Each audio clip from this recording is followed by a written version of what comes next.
So we're going to talk about why your caloric deficit is making you look fatter, flatter, and soft, like you're losing muscles or gaining fat. Even if you're eating healthier, you know you're eating less. But for some reason, it doesn't look like you're getting the results you expect. I'm going to explain why. This is part 2 of the series.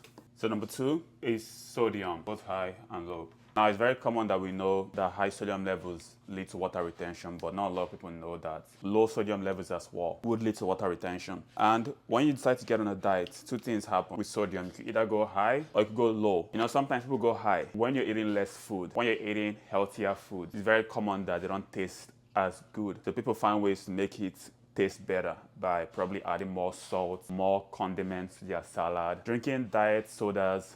Usually they're low sodium, but some of them could be very high in sodium. But generally, finding ways to make their food tastier, people tend to add more salt to it. So people could start consuming high sodium. But what's usually more common is people consuming less sodium, because when they make that change to eat healthier, to eat less, they usually go with low sodium foods. So they start eating less takeout, less ultra-processed foods as well. We tend to have a lot more sodium in them. So it's very common for them to have low sodium levels. So whenever you have low sodium levels, your body panics because sodium helps with blood pressure. In as much as high sodium causes high blood pressure, low sodium causes low blood pressure. And believe it or not, low blood pressure is bad. You don't want that either. Low blood pressure is going to cause dizziness, it's going to cause nausea, blurred vision, fatigue, and so on. And whenever you have low sodium levels, your body panics and releases more of the hormone called aldosterone. So the main job of aldosterone is to regulate electrolytes, mainly potassium and sodium. So when you have low sodium, since your body wants to prevent low blood pressure and it releases aldosterone, aldosterone is going to increase sodium reabsorption back into the body in hopes to increase sodium levels back. So I want you to think about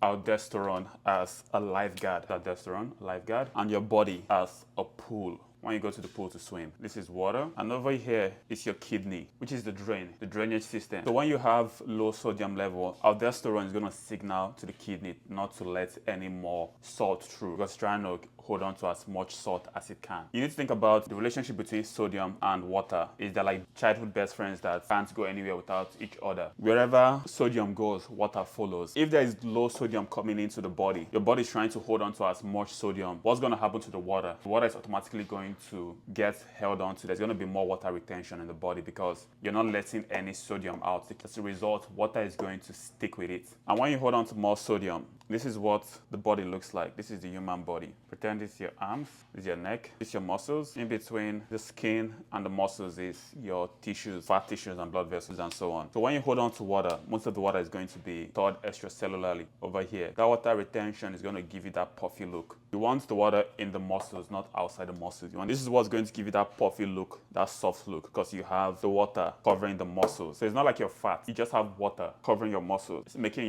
the skin swell out, push out inside of the muscles to push out the skin. The fat is being pushed out more because the fat is in between the skin and the muscles. So now we know how it happens with low sodium intake. When you have high sodium intake, to prevent the blood from becoming salty, your body is going to increase water retention just to dilute the sodium in the blood until the kidney can flush out all the sodium out from the body. The water is going to be there because of the high sodium intake. Remember, sodium and water are best friends. Wherever sodium goes, water follows. So if you're having more sodium, water is going to increase as well. So that's why you're looking puffy in your caloric deficit. Follow me for more. Watch out for part 3.